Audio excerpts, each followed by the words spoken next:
ตาวัดใจคนสองขาก้าวเดินอย่างเพลิดเพลินประเสริฐปัญหามากมายเกิดเป็นสายลูกผู้ชายบอกกลัวตายมุ่งหมายความฝันให้เป็นจริงลูกผู้ชายล้มแล้วยืนสู้ต่อไปน้ำตาสายเลือดหลั่งลงดินกินสาบขาวน้ำใจคนบางคนสู้อดท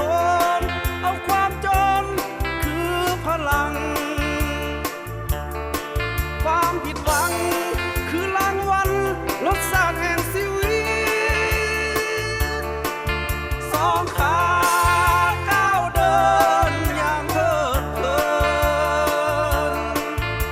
ประเสริ